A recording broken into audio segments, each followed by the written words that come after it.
Assalamualaikum warahmatullahi wabarakatuh. Sebelumnya perkenalkan, nama saya Lazwa Urfala dari kelas 11 IPS 3. Di sini saya akan membahas salah satu materi ekonomi yang juga diujikan pada saat OSN ekonomi, yakni teori perilaku konsumen.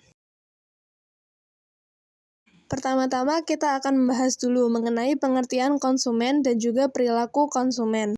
Konsumen adalah setiap orang pemakai barang atau jasa yang tersedia dalam masyarakat, baik bagi kepentingan diri sendiri, keluarga, orang lain, maupun makhluk hidup lain dan tidak untuk diperdagangkan. Jadi konsumen itu setelah dia membeli sebuah barang dari produsen, itu tidak dia jual lagi.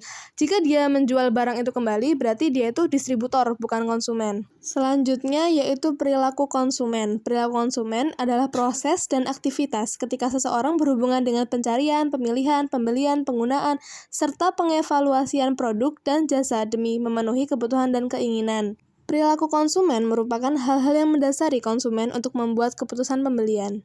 Jadi ketika konsumen itu adalah orang yang melakukan pembelian terhadap barang atau jasa, perilaku konsumen itu kegiatan yang konsumen itu sendiri lakukan.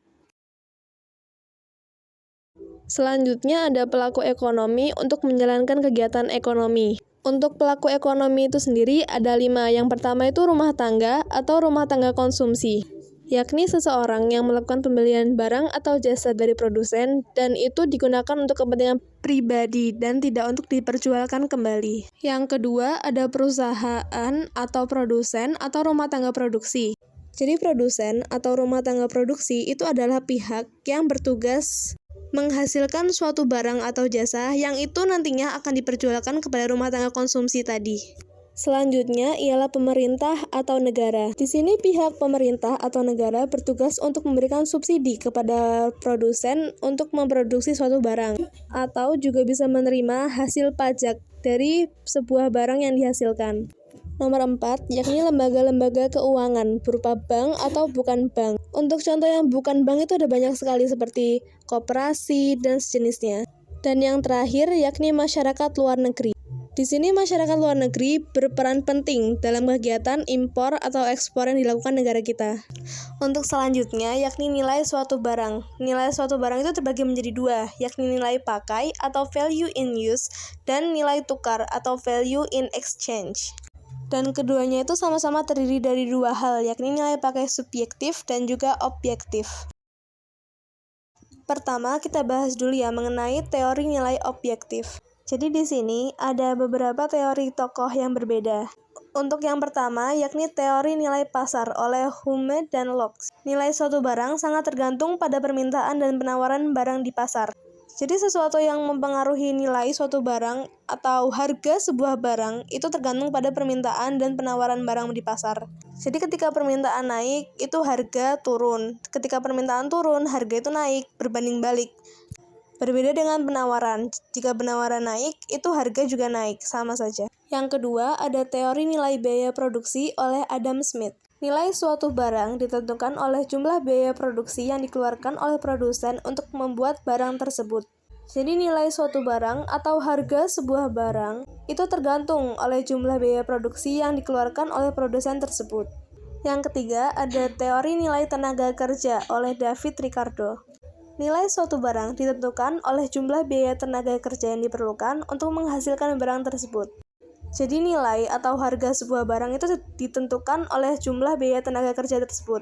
Ketika jumlah tenaga kerja yang dibutuhkan untuk menghasilkan sebuah barang itu semakin banyak, maka dia akan semakin mahal. Jika semakin sedikit, maka harga sebuah barang akan semakin murah. Selanjutnya, ada teori nilai biaya reproduksi oleh Carey. Nilai suatu barang ditentukan oleh jumlah biaya yang dikeluarkan untuk menghasilkan barang itu kembali, atau biaya reproduksi. Untuk yang terakhir, ada teori nilai kerja rata-rata atau teori nilai lebih oleh Karl Marx. Untuk selanjutnya, kita beralih ke teori nilai subjektif yang dikemukakan oleh Hermann Heinrich Gosen. Jadi beliau ini mempelajari cara pemuasan kebutuhan menjadi hukum Gosen 1 dan hukum Gosen 2. Untuk hukum Gosen 1, bunyinya ialah jika pemenuhan kebutuhan akan suatu barang dilakukan secara terus-menerus, rasa nikmatnya mula-mula akan tinggi. Namun semakin lama kenikmatan tersebut akan semakin menurun sampai akhirnya mencapai titik nol. Nah, teori ini bisa diilustrasikan sebagai berikut. Contohnya ketika kita sehabis olahraga, tentunya kita akan merasakan haus yang luar biasa. Karena itu, kita mulai meminum segelas air mineral. Nah, mula-mulanya pada saat meminum gelas 1 dan kedua, yang kita rasakan adalah rasa puas, karena kita bisa menuntaskan dahaga kita.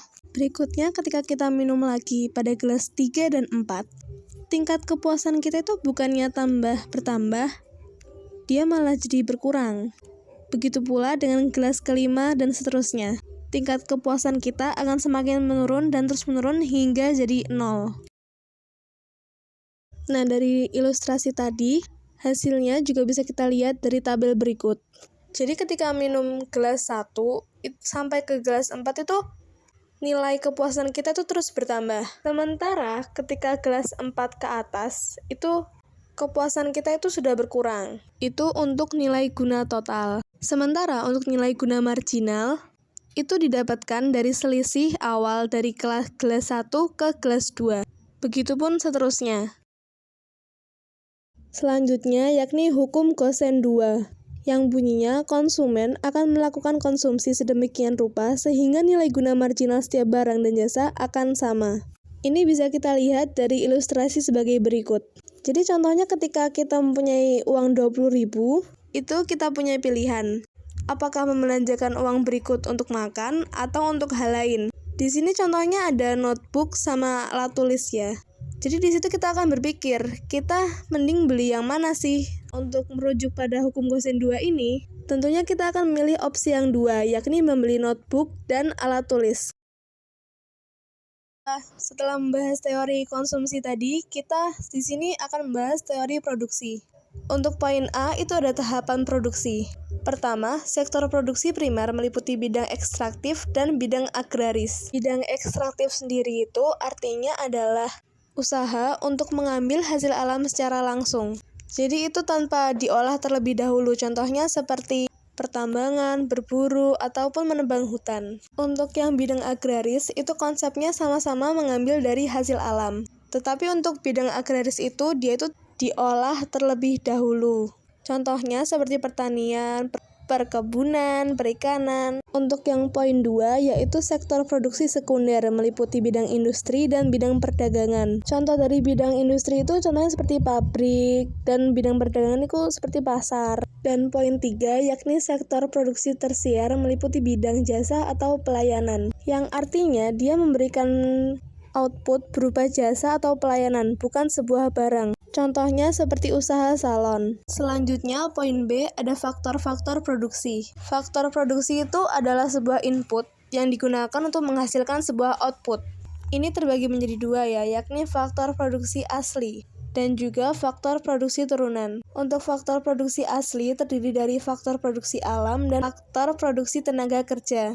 Sementara untuk faktor produksi turunan terdiri dari faktor produksi modal dan faktor produksi pengusaha.